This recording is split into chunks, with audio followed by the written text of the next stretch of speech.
Students, in this video we will discuss about the drawback of Rutherford model of atom. We have already discussed about the what is the Rutherford model of atom, its observation, conclusion, last video. I will take the what are the drawbacks of Rutherford model of atom. Drawbacks of Rutherford model of atom. He could not explain the hydrogen spectrum. ये hydrogen spectrum क्या होता है और generally हम spectrum के ऊपर detail से लेंगे नेक्स्ट वीडियोस के अंदर। तो अभी आपको सिर्फ इतना जानना है कि ये हाइड्रोजन स्पेक्ट्रम को एक्सप्लेन नहीं कर सका। हाइड्रोजन स्पेक्ट्रम के अंदर जो लॉस आते हैं उनकी एक्सप्लेनेशन इसके पास नहीं थी। दूसरा इंपॉर्टेंट ड्रॉबैक जो इसका ये था, ही could not explain the stability of atom. He could not explain the stability of atom. ये एटम की स्टेबिलिटी को एक्सप्लेन नहीं कर पाया। कैसे नहीं कर पाया? मैक्सवेल नाम के एक साइंटिस्ट ने अपनी एक थ्योरी दी फिजिक्स में, मैक्सवेल थ्योरी। तो मैक्सवेल थ्योरी में मैक्सवेल ने क्या कहा कि जब भी कोई चार्ज मूव करता है, अब जब कोई चार्ज मूव करता है, या जैसे इलेक्ट्रॉन जो नेगेटिवली चार्ज पार्टिकल ही है, तो इलेक्ट्रॉन जैसा चार्ज पार्टिकल या कोई भी चार्ज मूव करेगा तो वो क्या करेगा, अपने चारों तरफ इलेक्ट्रिक और मैग्नेटिक फील्ड जनरेट करेगा। और जब वो इलेक्ट्रिक और मैग्नेटिक फील्ड जनरेट करेगा तो वो अपनी एनर्जी का लॉस करेगा। और तो इसी तरह से क्या है, जब इलेक्ट्रॉन न्यूक्लियस के चारों तरफ मूव करेगा तो इलेक्ट्रॉन भी नेगेटिवली चार्ज पार्टिकल है। तो नेगेटिवली चार्ज पार्टिकल इलेक्ट्रॉन जो है जब मूव करेगा तो वो अपनी एनर्जी का लॉस करेगा।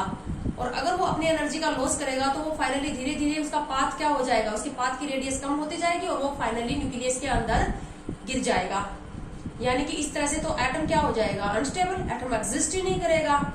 तो इसका मतलब क्या हुआ, रदरफोर्ड ने भी तो यही बोला था ना कि नेगेटिवली चार्ज इलेक्ट्रॉन न्यूक्लियस के चारों तरफ रिवॉल्व कर रहे हैं। लेकिन मैक्सवेल ने क्या कहा कि नेगेटिवली चार्ज इलेक्ट्रॉन अगर न्यूक्लियस के चारों तरफ मूव करेगा तो वो मूव करते दौरान क्या करेगा, अपनी एनर्जी का लॉस करेगा। और एनर्जी का लॉस करेगा तो धीरे धीरे क्या होता जाएगा, उसका पाथ कम होता जाएगा, सर्कुलर पाथ की रेडियस कम होती जाएगी और वो फाइनली इलेक्ट्रॉन जो होगा वो न्यूक्लियस में आ जाएगा। He fall in the nucleus, electron fall in the nucleus. अगर न्यूक्लियस के अंदर इलेक्ट्रॉन फॉल ही हो गया तो इसका मतलब एटम का तो एग्जिस्टेंस ही नहीं है। यानी कि ये एटम की स्टेबिलिटी को एक्सप्लेन नहीं कर पाया। तो मैंने यहाँ पर यही लिखा है, he could not explain the stability of atom according to Maxwell theory. When charge is move then it generate electric and magnetic field, due to this it loss its energy. अब करंट का भी ये देख लो कि current में भी क्या होता है, करंट या जो चार्ज है वो उसकी एनर्जी कम होती जाती है, डिस्टेंस के साथ साथ एनर्जी कम होती रहती है, क्योंकि वहां पर भी क्या होती है, इलेक्ट्रिक और मैग्नेटिक फील्ड जनरेट होती रहती है, जिसकी वजह से क्या होती है, एनर्जी का लॉस होता रहता है, इलेक्ट्रिकल एनर्जी का लॉस होता रहता है। ठीक है, तो क्या होगा, जब चार्ज या चार्ज पार्टिकल मूव करेगा तो वो इलेक्ट्रिक और मैग्नेटिक फील्ड जनरेट करेगा, जिसकी वजह से वो अपना एनर्जी का क्या करेगा, लॉस करेगा। As electron is negatively charged particle, when it move around nucleus, then it lose its energy and finally fall in nucleus, and hence atom is unstable. तो क्लियर हुआ, ये दो इंपॉर्टेंट पॉइंट है और बहुत ही इंपॉर्टेंट है। मतलब क्या होता है, बहुत ही एक कॉमन टॉपिक है, एग्जाम के अंदर पूछा जाता है, drawback of Rutherford model of atom. तो दो ड्रॉबैक है बहुत ही important. He could not explain the spectra and could not explain the stability of atom. तो ये था हमारे पास रदरफोर्ड स्कैटरिंग एक्सपेरिमेंट और उसका ड्रॉबैक्स। उसके बाद इसने क्या कहा था, इसने न्यूक्लियस का यूज किया था कि न्यूक्लियस पॉजिटिवली चार्ज जो प्रोटॉन है वो न्यूक्लियस में प्रेजेंट है। न्यूक्लियस क्या है, पॉजिटिवली चार्ज रीजन है, न्यूक्लियस के सेंटर में प्रेजेंट है। In the centre of atom the positively charge region which contain entire proton is known as nucleus. ठीक है, तो इसने ये भी कहा था कि न्यूक्लियस का जो साइज है ना वो एटम के साइज में के कंपैरिजन में बहुत कम है। तो एक एटम का साइज है और एक न्यूक्लियस का साइज है, उसका हम कंपैरिजन कर लेते हैं। क्या कंपैरिजन है, एक किसी एटम या उसके न्यूक्लियस के साइज में क्या कंपैरिजन है, साइज कह लो चाहे रेडियस कह लो। अब सर्कुलर जो सर्कल होता है उसका हम जो साइज मेजर करते हैं वो रेडियस से ही मेजर करते हैं। So now we compare the radius of atom and radius of nucleus. Comparison of size or radius of atom and nucleus. The radius of atom is come in the form of 10 raised to power minus 10 metre.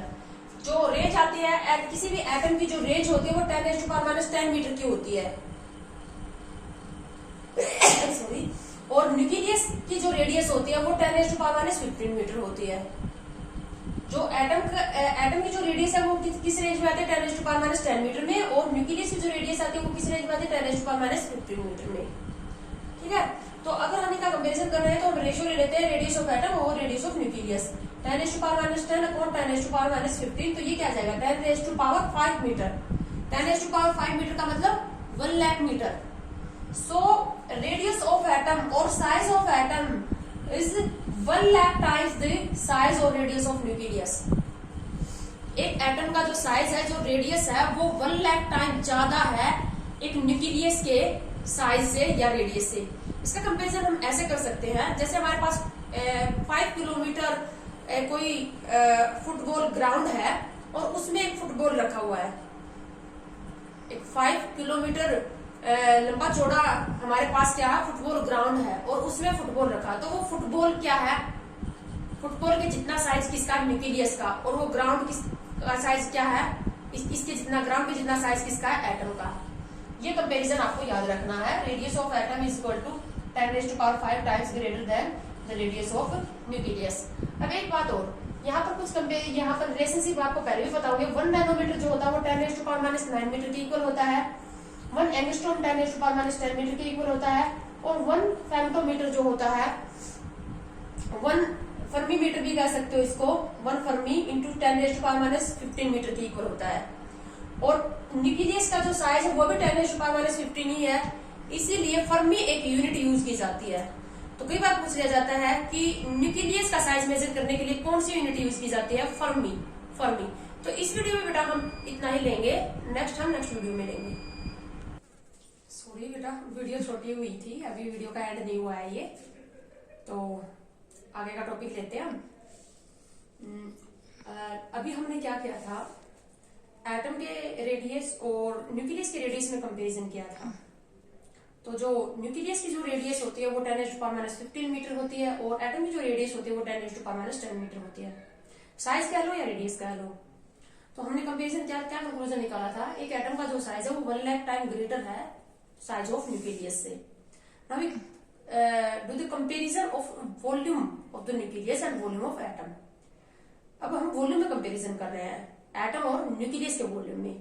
तो अब हम atom हो या nucleus, दोनों को क्या मान के चल रहे हैं, स्फेरिकल। एक स्फीयर का वॉल्यूम कैसे निकलता है, 4/3πr³। तो हमारे पास वॉल्यूम ऑफ एटम क्या हो जाएगा, 4/3πr³। आर क्या है, रेडियस ऑफ एटम, और आर की जो वैल्यू है वो 10⁻10 मीटर है। तो आर की वैल्यू यहाँ पर पुट कर देंगे तो वॉल्यूम ऑफ एटम क्या आ जाएगा, 4/3πr³, 10⁻10⁵। In the same way, the volume of nucleus 4/3πr³ and R of for nucleus is 10⁻15 meter. And now we put this value, we obtain the volume of nucleus is 4/3πr³। तो 10⁻45 हो जाएगा। अब हम इनका ratio ले लेते हैं, volume of atom upon volume of nucleus. 4/3πr³ से 4/3πr, जो 4/3π से 4/3π तो कैंसिल आउट हो जाएगा, तो हमारे पास क्या आ जाएगा, r³ of atom upon r³ of nucleus. तो ये हो जाएगा 10⁻30 और 10⁻45। तो इसको आप कैलकुलेट करोगे तो ये आएगा 10⁻15 मीटर। तो हम ये कह सकते हैं कि 10⁻15 मीटर ज्यादा है एटम का वॉल्यूम न्यूक्लियस के वॉल्यूम के कंपेयर में। The volume of atom is 10⁻15 metres greater than the volume of nucleus. अब हमारे पास क्या है, अगर हमें किसी भी एटम के न्यूक्लियस की रेडियस मेजर करने के लिए दे दिया जाए तो क्या फॉर्मूला यूज करेंगे।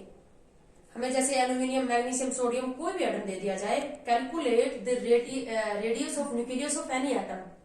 To calculate the radius of nucleus of any atom, किसी भी एटम के न्यूक्लियस की रेडियस हमें मेजर करनी हो तो उसको हम मेजर करने का हमारे पास जस्ट फॉर्मूला याद रखोगे, the radius of nucleus is equal to r0 into a की पावर 1/3। अब r0 जो है कांस्टेंट है और इस कांस्टेंट की जो वैल्यू है वो क्या है, 1.2 इंटू 10⁻15 मीटर। जो न्यूक्लियस की जो रेडियस है अप्रोक्स जो वैल्यू है 10⁻15 है। लेकिन सभी, अब हम ये तो नहीं कह सकते कि चाहे हमारे पास एटम चाहे मैग्नीशियम का हो, चाहे एल्यूमिनियम का हो, चाहे कॉपर का हो, चाहे आयरन का हो, सभी एटम का साइज एक जैसा तो नहीं है ना, हर एलिमेंट के एटम का साइज एक जैसा तो नहीं, थोड़ा बहुत तो उसमें डिफरेंस होगा। तो 10⁻15 जो मीटर जो है वो तो एक अप्रोक्स वैल्यू है, मतलब इस रेंज में ही आएगा, 10⁻15 मीटर की रेंज में ही आएगा क्या, किसी भी एटम की न्यूक्लियस, किसी भी एटम के न्यूक्लियस की रेडियस 10⁻⁻15 मीटर की रेंज में ही आएगी। अब एटम का जो साइज है, एटम की जो रेडियस है वो 10⁻10 मीटर अप्रोक्स वैल्यू है ना।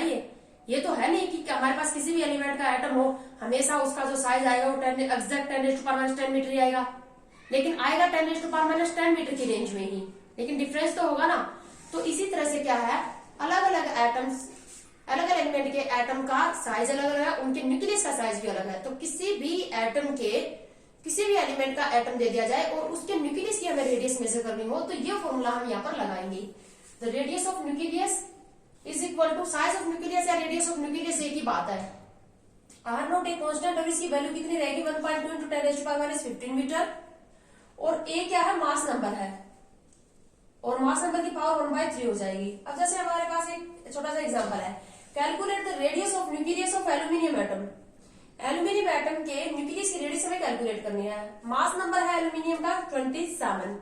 तो अब हमें इस आर नोट की वैल्यू याद रखनी है। तो आर नोट की वैल्यू 1.2 इंटू 10⁻15 मीटर और मास नंबर 27 की पावर 1/3, ये मीटर में आएगा। ठीक है, तो ये हो जाएगा 1.2, 27 की पावर 1/3 लोगे तो ये कितना आ जाएगा 3, तो ये आ जाएगा 3.6 इंटू 10⁻15 मीटर। देखो 10⁻15 मीटर तो हर एटम की न्यूक्लियस की रेडियस में ही आएगा, बट ये नंबर तो डिफरेंट होगा ना। तो एग्जैक्ट जो वैल्यू है वो हम इस फॉर्मूले से कैलकुलेट कर सकते हैं। तो अब इस वीडियो के अंदर हम इतना ही लेंगे, आगे पढ़ेंगे हम नेक्स्ट वीडियो में।